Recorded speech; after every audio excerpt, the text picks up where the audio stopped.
Meet Uncle Sam. He has a lot of bills to pay. Almost $4 trillion worth every year. Uncle Sam's income is a little over $2 trillion per year. To make up the difference, the deficit, he does what most Americans do. He borrows money.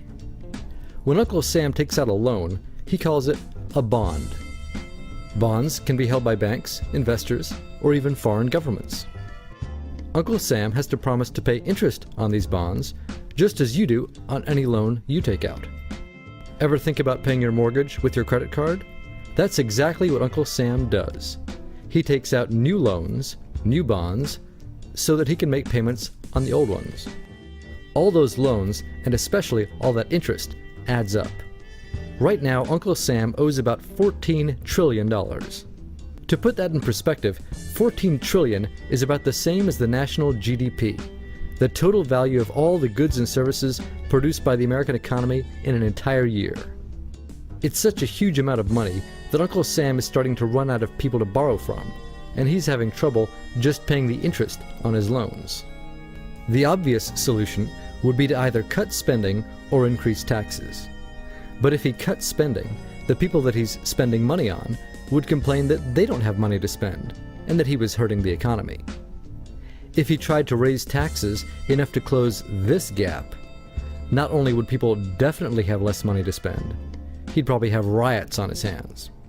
So Uncle Sam chooses the easy way to make money. Just make it.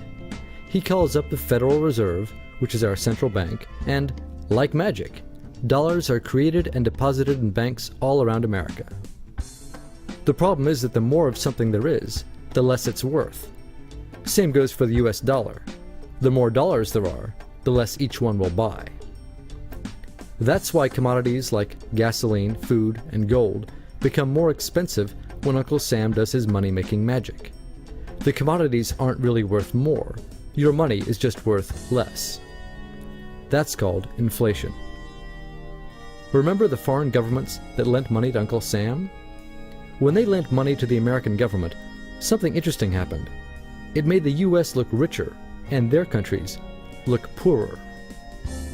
When a country looks poor compared to America, $1 of our money buys a lot of their money, so they can pay their workers only a few pennies a day. With such low labor costs, they can sell their products in America for lower prices than any American manufacturer can. The easiest way for American companies to compete is to move their factories overseas and pay their workers a few pennies a day too. This contributes to a recession. Americans lose their jobs, stop paying taxes, and start collecting government benefits like Medicaid and unemployment. This means that Uncle Sam has even less income and even more expenses. At the same time, the people who still have jobs are desperate to keep them, so they tend to do more work but not to get paid anymore. When your dollars are worth less, and you're not earning more of them, that's called stagflation. And this is why Uncle Sam is in a catch-22. He can't raise taxes or cut spending without making the recession worse. And he can't have the Federal Reserve create more money without making inflation worse. For now, he can keep borrowing money, but since he can't even pay the interest on the loans he already has, it just makes his inevitable bankruptcy even worse. Whether it's in 2 months or 2 years, the day will come when Uncle Sam can no longer pay his bills. When that happens, the banks, investors, and foreign governments who are counting on that money won't be able to pay their bills.